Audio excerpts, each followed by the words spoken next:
Shamanism is the original spirituality without the extra baggage of today's religion. It is the oldest known spiritual system, allowing us to be a part of a larger universe. The universe encompasses more than just the physical world. Shamanism encourages us to be aware of the spirit around us and connecting us to everything. It comes as no surprise that more and more people are being called, or more correctly, called back to this ancient system of healing and wellness, which recognizes the truth of who we are. We are spiritual beings of energy and light, having a human experience. Each of us is connected as one with all of creation. Shamanism offers ways for healing both the individual and the collective, and it is the best hope for restoring balance here on Mother Earth. Evidence of shamanic practice dates back 60,000 years or more. It is not a religion and doesn't conflict with any religious traditions. People of all faiths can and do practice shamanism. There are no rules or beliefs in shamanism. Shamanic practice is based on the principle of direct revelation. That means that you have a direct experience with the helping spirits in the spirit world. Native Americans have practiced shamanism for millennia and understood their role as stewards of Mother Earth. Indigenous peoples developed sophisticated architecture. They were skilled mathematicians and astrologers, and their stories and medicinal teachings were transmitted orally from generation to generation. Their rich spiritual traditions were largely ignored by early scholars in favor of Judaism, Buddhism, and Christianity, which were recorded in writing. These indigenous cultures were one with all their relations and understood that their very survival depended on a harmonious relationship with Mother Earth. Their decimation and slaughter for land and other natural resources paved the way for the missionaries whose God was without, not within, and only accessible through the church and afterlife. The Mother Earth-centered, feminine way of spirituality, the belief that every person can have a direct experience with God and that people can speak to the plants, the animals, and the waters, that went into hiding.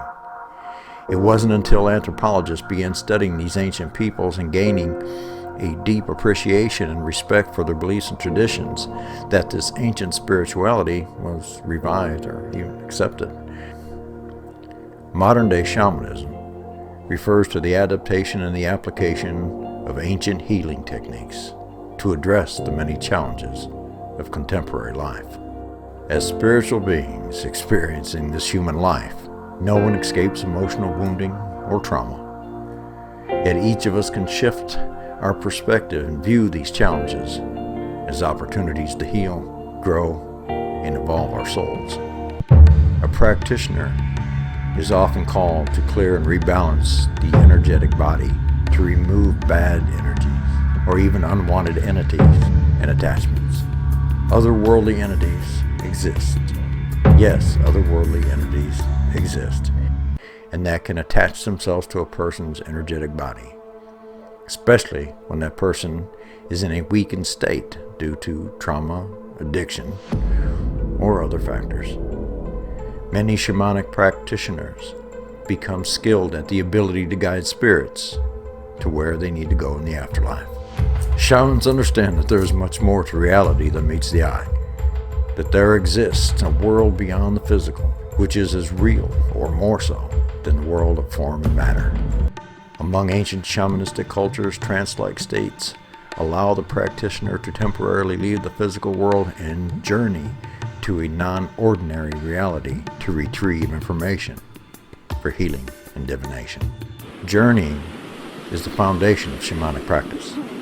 Practitioners journey initially for themselves, then increasingly on behalf of others as their relationship and trust deepens with their spiritual guides.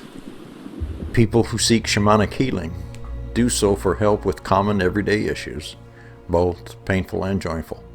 Shamanic practitioners may create sacred ceremony and rituals for the blessing of marriages or births, or to provide support and healing for generational trauma, sexual violence, divorce, dysfunctional relationship, financial issues, or chronic illnesses.